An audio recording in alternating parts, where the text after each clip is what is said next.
Reord Mind Podfeed, un podcast para reordenar tu mente.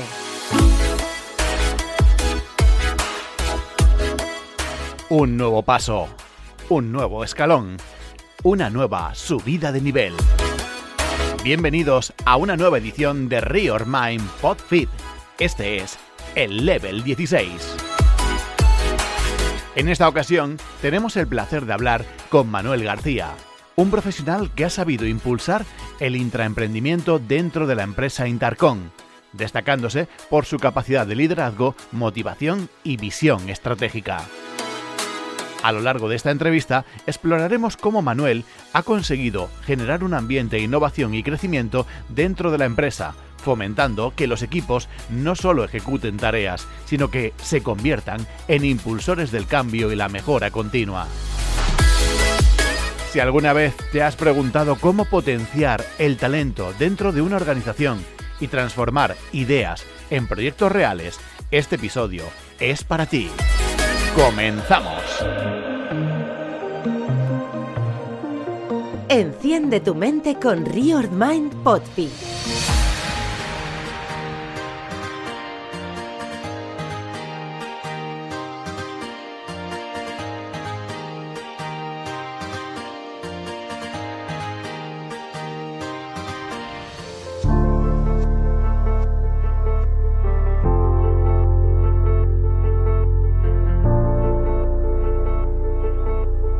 Hola querido oyente, bienvenido a nuestro Level 16. Hoy tenemos la gran suerte de tener a Manuel García, director de Ingeniería y Transformación Digital de Intercom, que nos va a contar su experiencia en una empresa de refrigeración industrial y cómo es el liderazgo y el intraemprendimiento.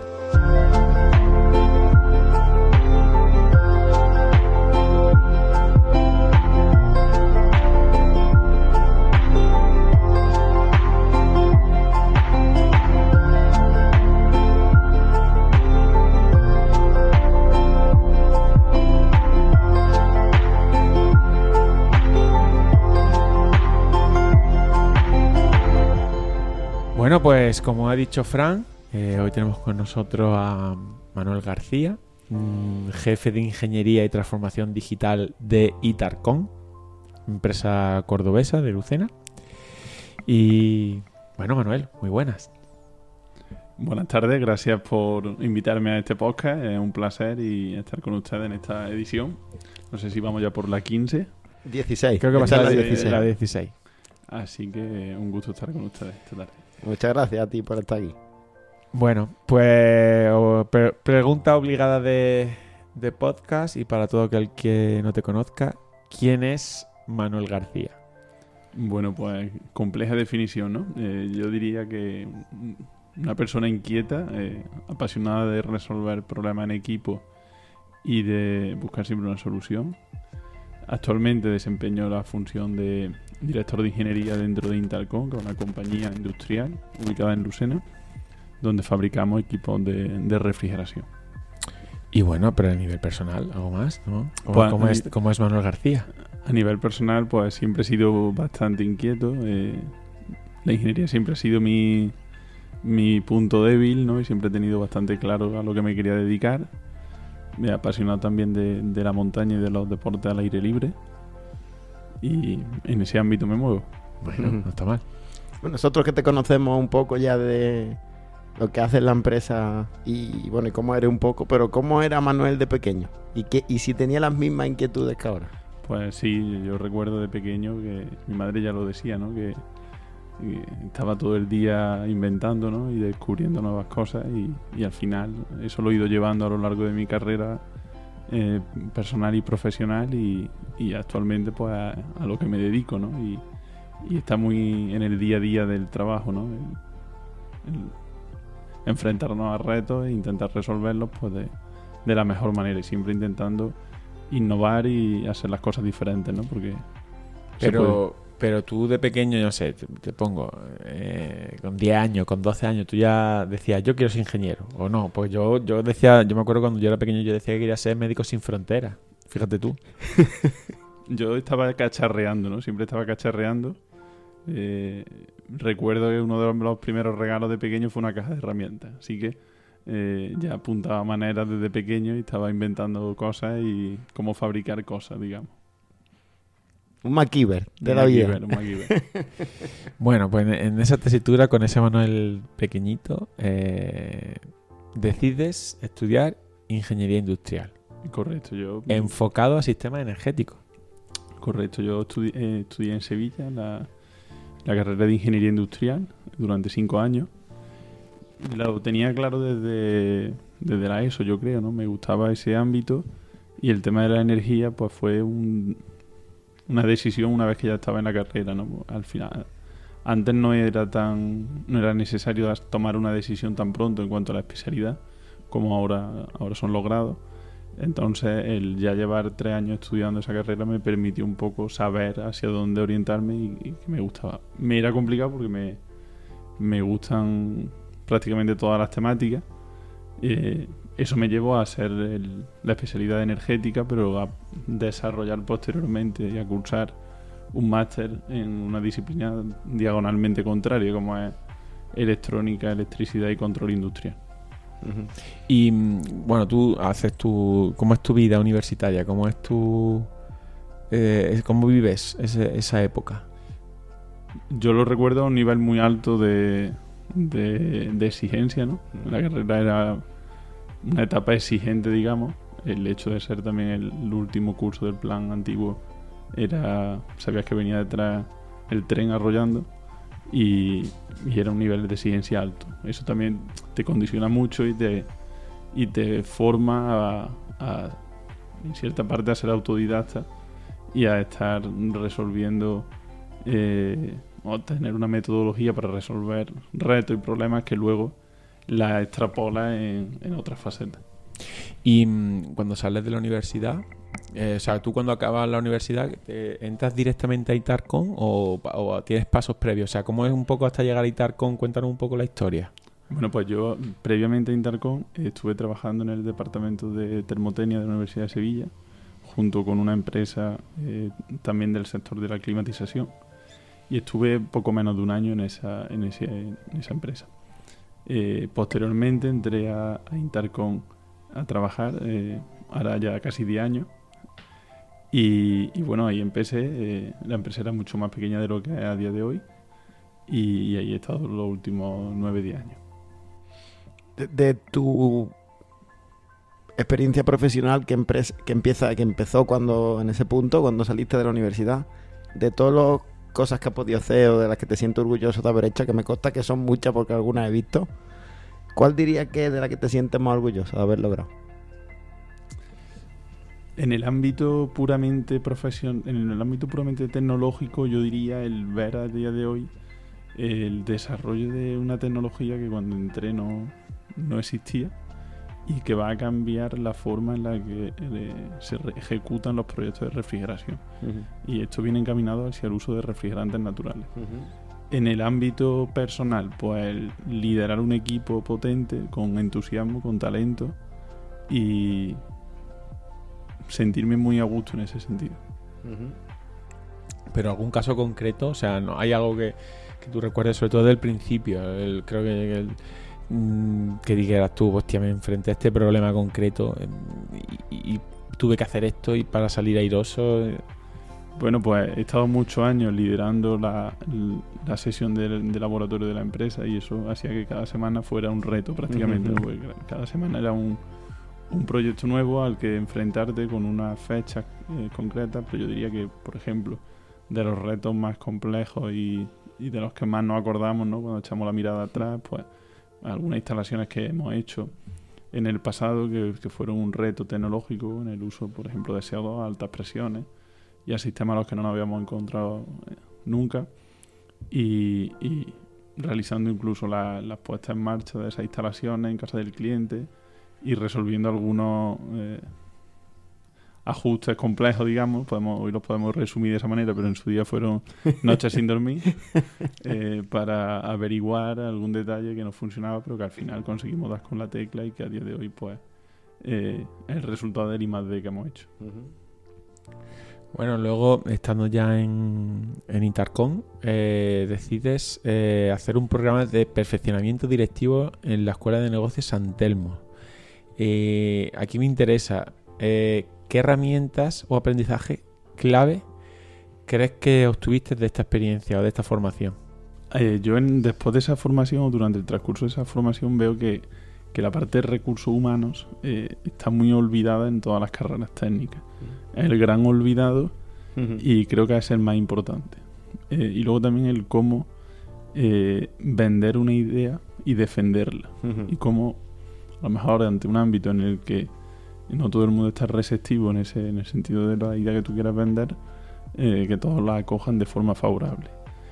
Ese para mí es el ámbito en el que me he llevado un mayor aprendizaje y que creo que está más cojo en todas las carreras técnicas, que es súper necesario, porque no hay un proyecto, por fácil o complejo que sea, que no tengas que defender ante alguien.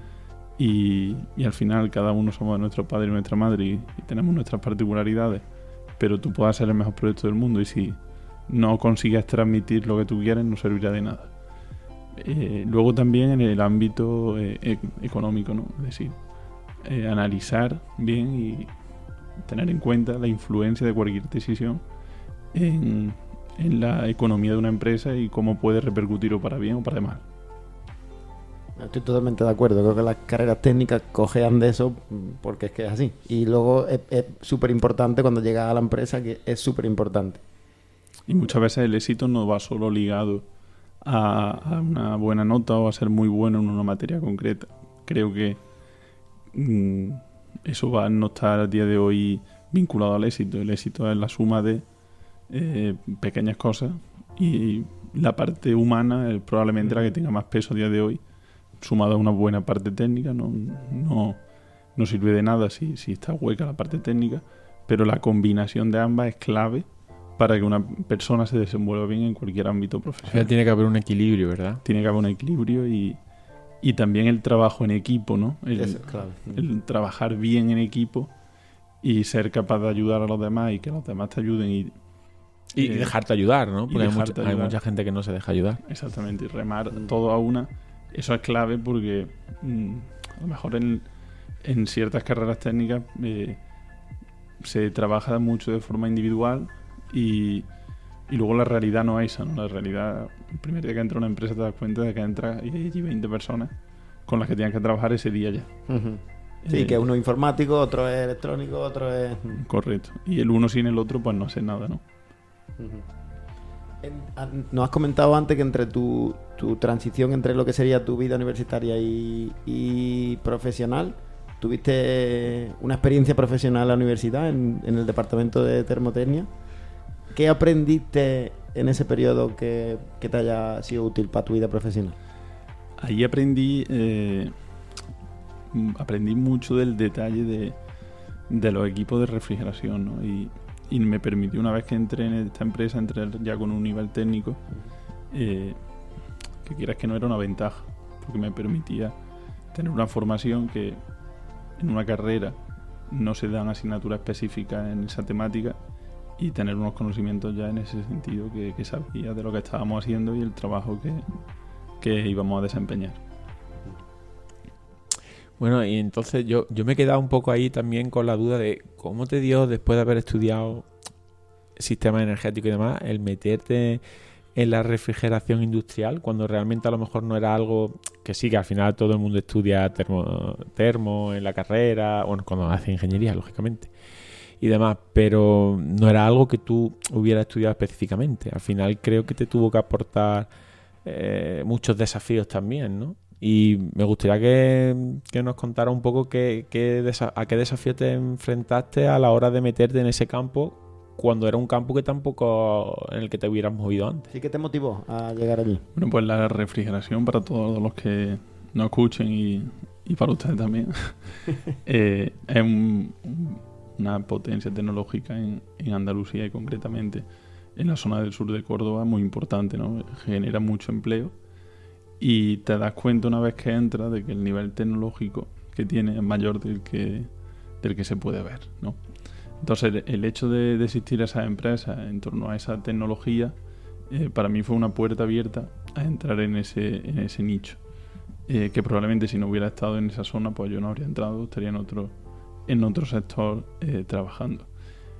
Una vez que empiezas a conocer ese entorno, pues ves que se mezclan muchísimas tecnologías y muchísimos aspectos de una carrera técnica y que se mezclan sobre un mismo y que pivotan sobre un mismo equipo, sistema, podemos decir, sistema o fabricación. Es decir, mezclamos desde diseño 3D, desde temas de organización industrial, fabricación, electrónica, electricidad, control, desarrollo de software, Fluido. mecánica de fluidos, temas de plásticos, de fabricación aditiva, de intercambios térmicos, simulaciones. Entonces, hay una cantidad de temas técnicos alrededor de un producto que hay industrias en las que es complicado, ¿no? que coexistan y que se mezclen Tantas disciplinas, ¿no? Entonces eso a los que nos gusta tocar y saber un poco de todas las disciplinas de la ingeniería, pues es un reto y es bonito porque ves cómo todo confluye hacia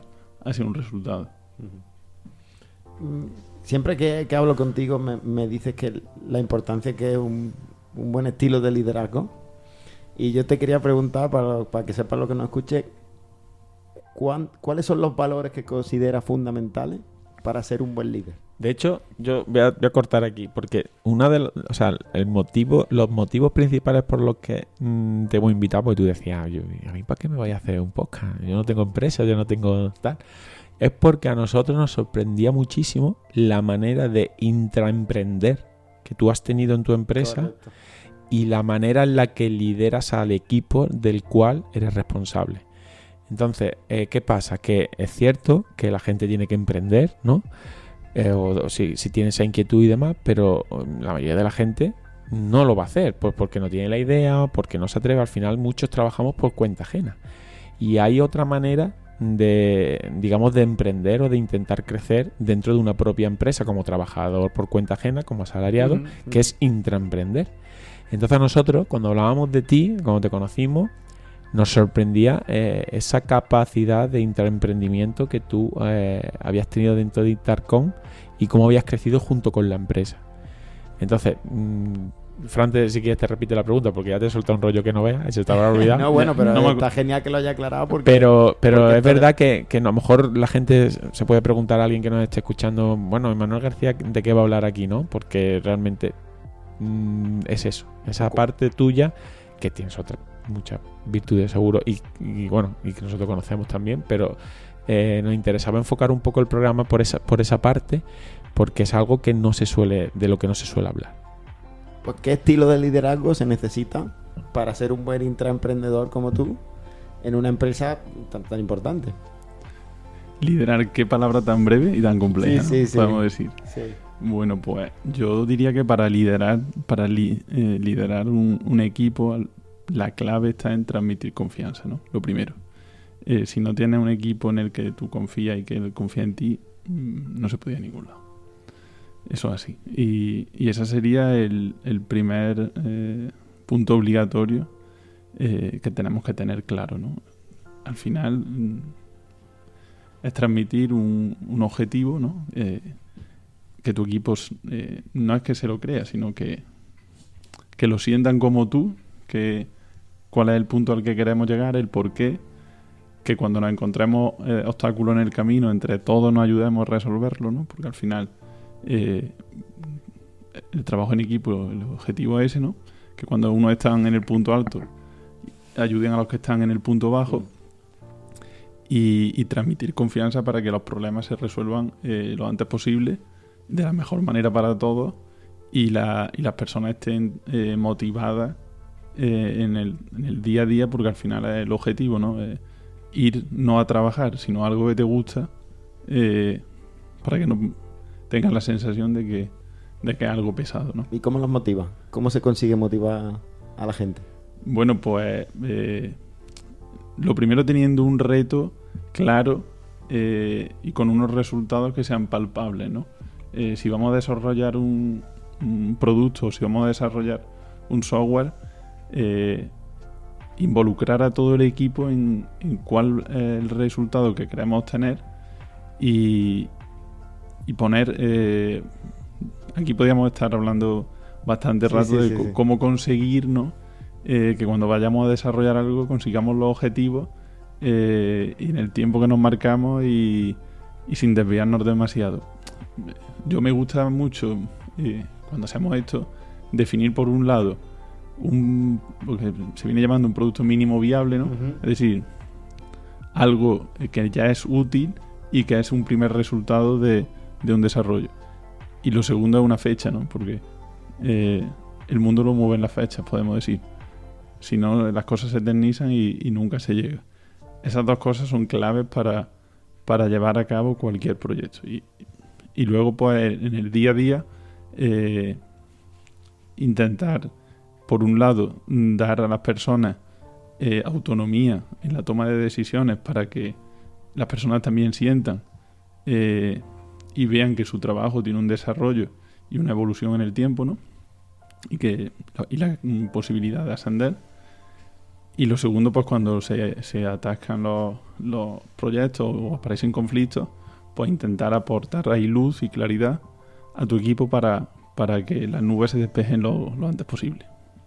Esa sería la siguiente pregunta. Yo te iba a preguntar que cómo intentas afrontar, no sé si puedes contar alguna anécdota, los momentos de conflicto o desacuerdo dentro de tu propio equipo, porque imagino que al final también tiene que ser difícil, ¿no? Cuando diriges, por ejemplo, 15, 20 personas, no todas se tienen por qué llevar bien, ¿no? No todas tienen que estar de acuerdo en que la línea de desarrollo tenga que ir por A o por B. Correcto, y muchas veces eso es lo enriquecedor, ¿no? Cuando tienes personas que opinan de forma distinta, pero lo bonito es realizar y guiar un debate constructivo que nos lleve a tomar entre todos un camino y que todos lo interioricemos como que es el mejor, ¿no? Porque unas personas pueden plantear una problemática que otras no las ven y viceversa, y eso nos ayuda a adelantarnos a ciertos problemas que pueden suceder en el futuro y a tomar una decisión antes, ¿no? Entonces yo en ese sentido defiendo mucho la crítica constructiva, ¿no? Para el que vea que algo puede ser un obstáculo, que lo ponga de manifiesto y entre todos veamos si es así o no y cuál puede ser la alternativa, y eso es necesario. A mí me gusta mucho practico mucho la teoría de la pizarra, ¿no?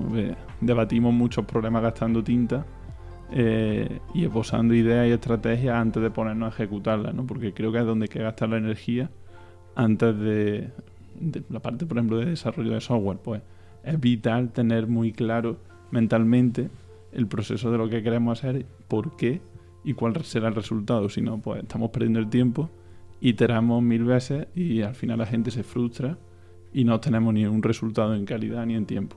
Entonces es mejor pararse, pensar la idea al principio 2 veces más si no la tenemos clara, antes de ponernos a picar código, como yo digo.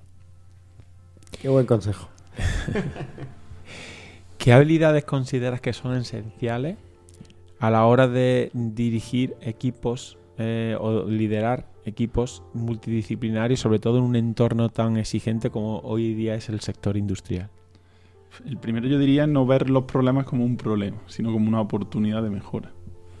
Yo cuando me llega alguien y tenemos un problema, intento darle la vuelta a la tortilla y transformarlo en una oportunidad de hacer las cosas de otra manera y obtener otros resultados. Es el primero, porque a día de hoy vivimos una velocidad y hay tantos avances y todos los días estamos ejecutando tantos proyectos y tantos equipos con infinidad de clientes en cualquier país, que al final muchas veces tenemos la sensación de que estábamos todo el día resolviendo fuego, ¿no? Apagando fuego. Entonces tenemos que intentar transmitir un poco eso, ¿no? Que los problemas muchas veces son oportunidades. Cuando un cliente se nos queja por algo, pues tenemos la oportunidad de demostrarle de que estamos ahí para hacerlo de la mejor manera posible y transformarlo en otro negocio para mañana. Por lo que nos estás contando, entiendo que tienes muy claro el perfil de personas o de perfiles de personas que son los que tienen que trabajar contigo. A mí y a Manu nos interesa mucho saber cómo lo seleccionas, qué tipo de entrevistas haces, que mira si el currículum, la formación, la carrera que tiene, si te fijas en cómo resuelve los problemas, si te fijas en qué notas tiene, qué es lo más importante para ti cuando vas a entrevistar a alguien o vas a contratar a una persona. Bueno, hay dos cosas que son obligatorias y una es que sea buena persona, ¿no?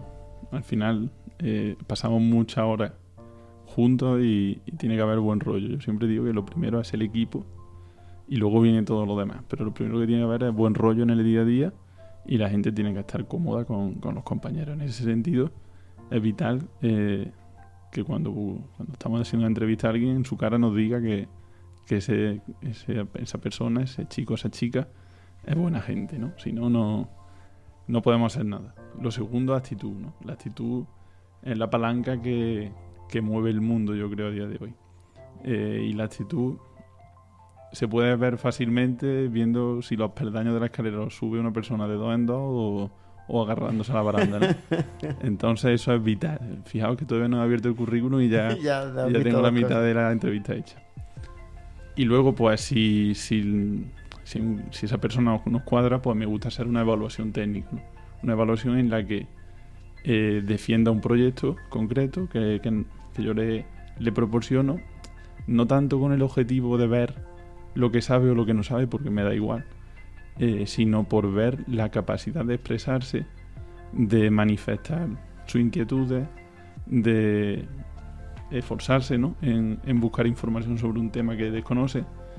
Y bueno, esa es la forma en la que me gusta últimamente orientar el captar talento, ¿no? Porque al final es lo más importante para que sea exitoso.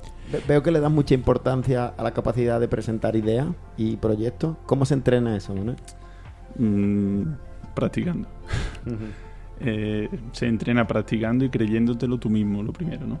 Es decir, el primer día es normal que la gente esté nerviosa, pero con el tiempo, pues, cuando ya lo he hecho una y otra vez, a mí mismo me pasa, todos hemos pasado por ahí, pues se suelta uno, ¿no? Pero es verdad que hay gente, pues, que es más desenvueltos que otros y bueno, no es más bueno ni una cosa ni otra, simplemente diferente. Yo iba a volver un poco a lo del proceso de selección. Al final, digamos que un poco también te mueves por lo que cuentas, ¿no? O pregunto, corrígeme si me equivoco, un poco por la sensación que te transmite la persona que tienes delante, ¿no? Correcto, al final en el papel se lo traga todo, podemos decir, ¿no? Yo puedo ponerte en el papel lo que quiera y luego a la hora de la realidad pues seré mejor o peor o haber podido haber obtenido una titulación y haberme esforzado más o menos. Pero el papel, hasta que no veas a esa persona corriendo en el terreno de juego, es complicado decir me he equivocado o he acertado. Pero bueno, y yo lo que te iba a preguntar, en este caso nos consta que has acertado muchas veces con esa intuición porque ya hemos hablado mucho fuera de micro, ¿no? Del gran equipo que tienes y de que te sientes muy orgulloso, pero ¿ha pasado lo contrario? ¿Ha pasado que te ha fallado en algún momento esa intuición y no has contratado a la persona adecuada? ¿Cómo actúas en ese caso o cómo crees que se debería de actuar en ese caso? Por pura estadística pues pasa y es normal y no por ello es malo, pero ni para la persona que contrata ni para la que es contratada, porque al final no porque una persona no cuadre en un determinado puesto significa que sea mejor o peor, ¿no? Las cosas no son ni blancas ni negras, sino que son grises en el 100% de las veces. Y probablemente esa persona en otro puesto pues pueda desempeñar un trabajo totalmente válido y estar al nivel. Entonces no es tanto equivocarse o no equivocarse, sino como que realmente esa persona esté en el puesto para el que ella realmente es válida. Y bueno, pues cuando te pasa eso, pues lo mejor es intentar reconducirlo lo antes posible hacia otra posición en la que piensa que esa persona pues puede desarrollar un buen puesto. Y creo que es lo más inteligente para ambas partes, ¿no? Pues luego esa persona te lo va a agradecer siempre y a otros compañeros de tu equipo pues también. Claro. Bueno, y para comunicar cambios importantes en proyectos o en procesos, ¿cómo lo haces para tocar a tu equipo y alinearlo? Yo soy de batalla diaria, es decir, me gusta estar inmerso en el equipo y me gusta parar el juego cuando tengo que pararlo y que todas las personas sean los primeros conocedores de cualquier decisión o de cualquier cosa de interés que yo considere importante, así como al revés de cualquier persona del equipo o responsables intermedios, ¿no? Para que todo el mundo tenga la misma información y en el menor tiempo posible. Una cosa que hemos hablado antes, que has dicho que por ejemplo en tu caso fue clave, y yo también considero que las empresas del futuro deberían fomentarlo, porque al ritmo que el mundo se mueve va a ser lo que diferencia una empresa que le vaya bien a la que no. Pero el intraemprendimiento me consta que en algunas empresas da como un poco de miedo al que lo propone, porque es mover un poco el árbol de la propia empresa. ¿Cómo se consigue fomentar eso para que los empleados, a pesar de esos miedos, se atrevan a poner en entredicho a una empresa? Porque al final un intraemprendimiento es que tú estás diciendo a una empresa: oye, mira, este producto se puede vender tan bien como el que vendemos. Bueno, para que eso pase tiene que haber dos condicionantes, creo. El primero, que tengan la suerte de estar en un lugar donde esas ideas se escuchen y se pongan recursos para ejecutarlas, porque si no al final desaparecen, ¿no? Uh-huh. Puede haber, hay sí empresas donde se aportan ideas, pero cuando pasan 2 años y ninguna de ellas se lleva a cabo, pues no te preocupes que no volverán a surgir más. Uh-huh. Y luego, por otro lado, tener personas inquietas que estén pensando en cómo hacer las cosas diferentes. Uh-huh. No porque funcionen mal, pero sí porque se pueden hacer de otra manera y mejor. Y en la era en la que vivimos, cualquier proceso o procedimiento que tenga una antigüedad mayor, me atrevería a decir a 1 año o 2 años, estoy seguro de que está caduco, porque estoy seguro de que hay otra forma de hacerlo mejor y más óptimo, ¿no? Y la tecnología a día de hoy pues nos lo permite. Estamos en la era de la IA, que ya se está hablando que lo que estamos desarrollando hoy, el año que viene va a estar súper obsoleto, ¿no? Pues imaginaos si eso nos lo llevamos a todos los procesos de una empresa. Uh-huh. Yo me gustaría que nos contase con más detalle alguna historia de intraemprendimiento que remarque ese espíritu del que hablamos, que te haya pasado, que haya vivido o que haya ocurrido en tu departamento en Itarcom. Bueno, pues te podría decir dos variantes distintas, si queréis hablamos de las dos. Una es la parte puramente del negocio al que nos dedicamos, que es la fabricación de equipos, y hemos hecho mucha innovación en el sentido del desarrollo de tecnologías que antes eran impensables. Por ejemplo, estamos ahora inmersos en la utilización de la refrigeración para el segmento del hidrógeno, que está muy en los telediarios todos los días, ¿no? Uh-huh. Muy famoso. Y bueno, hemos visto que tenemos un papel importante ahí, que tecnológicamente está empezando, porque hay poco uso del hidrógeno y se están empezando a hacer inversiones en ciertas plantas de producción, ciertas hidrolineras, y ahí pues estamos ahora mismo trabajando bastante duro en desarrollar maquinaria que nos permita ser un referente en la refrigeración del hidrógeno, uh-huh, tanto para la generación como para el repostaje. Y eso es el resultado de ver eso a nivel interno como una oportunidad de negocio y decir: vamos a apostar aquí, vamos a comernos la cabeza, vamos a echarle ahora a desarrollar tecnología que nos permita tener una solución en este sentido y el día de mañana pues ser un referente. Pero yo te preguntaba un poco más por la anécdota concreta, o sea, que tú me dijeras, no sé si es posible, claro, que me dijeras, por ejemplo, un compañero se le ocurrió un día tomando un café, lo típico de Franklin, que se le cae la manzana, bueno, hacer no sé qué, y llegó, lo propuso, no sé. Bueno, ha pasado detalles de eso, han pasado mucho. Por ejemplo, en la parte que estaba comentando al principio de la entrevista sobre laboratorio y sobre equipos de CO2, pues ha pasado mucho de decir: ¿y si este intercambiador lo conectamos de otra manera, de esta otra manera, y no hay narices de que esto lo hagamos esta noche y mañana lo probemos a ver si está funcionando? Y se ha hecho, y el resultado de eso han salido desarrollos que a día de hoy estamos comercializando con nuestro equipo y que son el resultado de esa parte de locura, ¿no?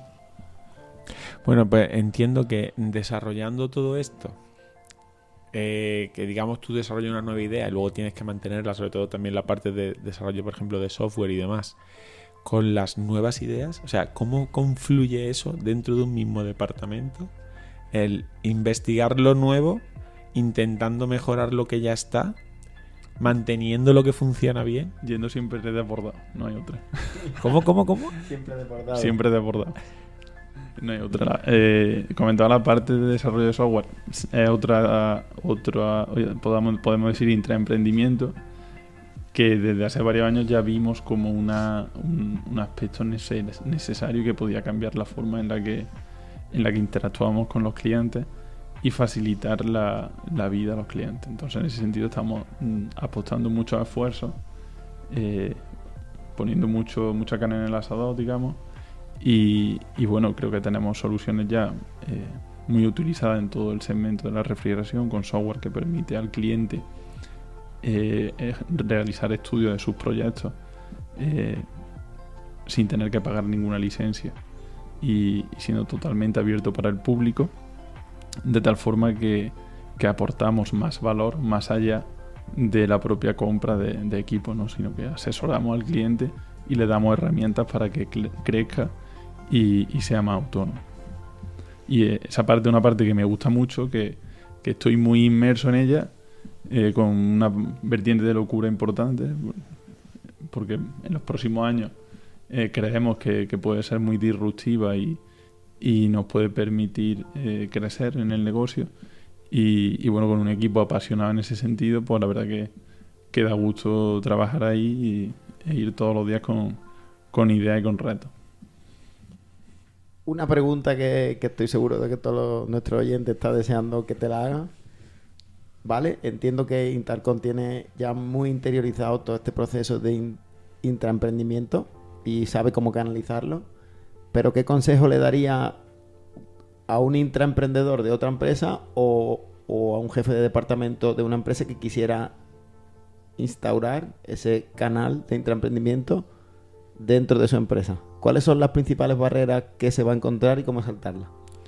Bueno, pues estoy seguro de que en todos los equipos cualquier responsable tiene claramente identificado qué persona, ¿no?, es más inquieta y qué persona suele ir más allá de lo propiamente establecido, ¿no? Y la clave está en darle un poco rienda suelta a esas personas, ¿no? Y que sean las que lleven la voz cantante en cómo mejorar y cómo hacer las cosas de otra forma. Y cuando eso lo haces y esas personas ven que hay resultados después de eso, todo viene solo, ¿no? Es sembrar la semilla para que el bosque crezca, digamos. ¿Qué valores personales crees que te han ayudado a alcanzar el éxito en tu carrera, ya a nivel personal tuyo? ¿Qué crees que te ha hecho llegar? Yo diría que la constancia, ¿no? Soy muy cabezón. Cuando algo... Martillo pilón, como dice Fran. Pilón. Cuando algo tengo una idea, no paro. A no ser que me la borre de la cabeza. Y la segunda, ser autodidacta. Aunque no conozca alguna tecnología o no esperar a que nadie te lo enseñe. Buscarte la vida para aprenderlo, porque tenemos a día de hoy la gran suerte de disponer en la mano, a golpe de dedo, la tesis doctoral de quien queramos en el tema que queramos, 40.000 foros de todas las vertientes, y es una fuente de conocimiento que nos puede ser expertos, nos puede ser hacer nosotros expertos en 5 días, con esfuerzo, con constancia, en la temática que queramos. Es una oportunidad que hace 20 años era impensable. Con todas las cosas que haces, que nos consta que haces muchísimas, ¿cómo mantienes ese equilibrio entre tus responsabilidades profesionales y tu vida personal? ¿Cómo se consigue eso? Es complicado. La verdad que es complicado y hay veces que te cuesta muchísimo desconectar y marcar una línea roja, ¿no? Porque muchas veces te llevas problemas a casa y estás dándole vueltas y no eres capaz de diferenciar, ¿no? Pero hay que intentarlo y hacer actividades, yo sobre todo el deporte y la naturaleza es lo que me permite un poco de desengancharme del día a día e intentar resetear un poco. Bueno, yo espero que que sí, que te jubiles en Intercom, ¿no? Pero la pregunta siguiente es, ¿qué impacto esperas o te gustaría dejar en Intercom y en el sector de refrigeración industrial a largo plazo? O sea, el día que Manuel García se jubile, si llegara ese momento, o cambiarás de empresa, podría pasar también, ¿qué impacto te gustaría que quedase en la gente con la que estás trabajando hoy, en lo que es la empresa? Pues mira, te diría que ninguno tecnológico ni ninguno material, sino haber hecho que un equipo de personas se forme en una temática que desconocían cuando entraron en el sector, que hayan aprendido y que se hayan enamorado de podemos decir, de este oficio, ¿no? De esta tecnología. Para mí ese sería el mayor reto y lo que me gustaría dejar como impacto. Un orgullo, ¿no? Un orgullo, correcto. Al final, desarrollar una máquina, otro la hará mejor que tú. Tanto después, y eso pasa en todo. Pero hacer que otras personas obtengan un resultado inmaterial de tu esfuerzo, creo que tiene una mayor durabilidad. Bueno, pues nada, vamos a llegar ya un poco a la recta final de este level. Y vamos a hacer las preguntas. Pues también tú creo que has sido un poco de oyente del podcast, sabes perfectamente lo que viene ahora. Pues vamos a hacer una pregunta un poco más corta y un poco ya más referente a ti y menos a tu trayectoria. Y bueno, preguntarte algo que te arrepientas de no haber hecho y algo que te gustaría hacer en un futuro. Algo que me arrepiento de no haber hecho. En ciertos conflictos a lo mejor, o cuando tienes alguna idea, no manifestarla antes, no darle tanta vuelta antes de expresarla. Eso es algo que a día de hoy me pasa lo contrario, ¿no? Que no me puedo callar. La suelta. Y algo que me gustaría hacer, pues me gustaría viajar a países los que vean una cultura totalmente distinta a la nuestra y que te permite valorar cosas que en el día a día no somos capaces de ver. ¿Alguno como ejemplo? Me gustaría, por ejemplo, Japón y explorar un poco más la parte de África. ¿Un referente para ti, si lo tienes? Un referente, pues te diría que mi padre, ¿no? Vale. ¿Un libro? Un libro, La bodega. La bodega. ¿De? No sé, ¿sabes de qué? El autor no me acuerdo, pero es una historia de superación personal y de que las adversidades muchas veces están puestas para conseguir algo, más que para ver lo malo. ¿Una canción? Como si fueses a morir mañana, de ley. Muy buena, muy buena. De hecho creo que la traía a mano en el coche. Sí. ¿Tu plato de comida favorita? Pues como buen cordobés te tendría que decir que estoy entre el salmorejo y los caracoles. ¿Tiene Manuel algún tatuaje? No, ninguno.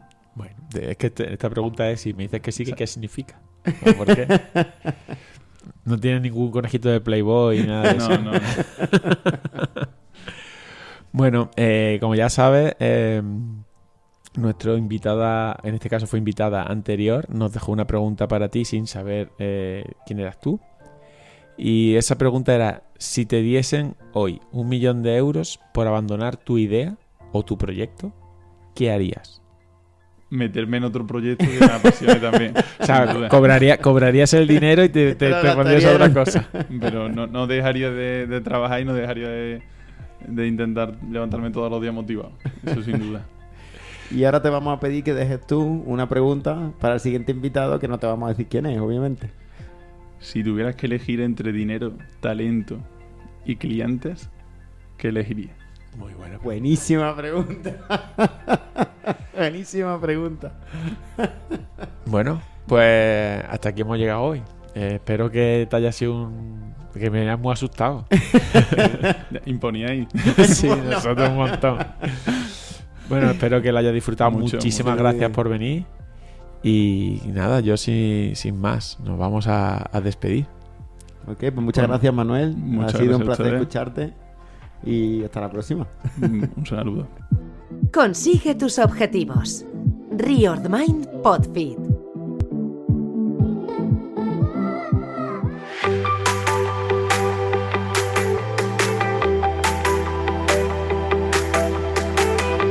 Bueno, pues hasta aquí el level de hoy. Esperamos que os haya gustado. Ha sido breve, como muchas veces se nos quejáis de que son muy largos. Es verdad que Manuel ha ido al grano y creo que ha respondido muy bien a todas nuestras preguntas y esperemos que os haya ayudado y os haya gustado.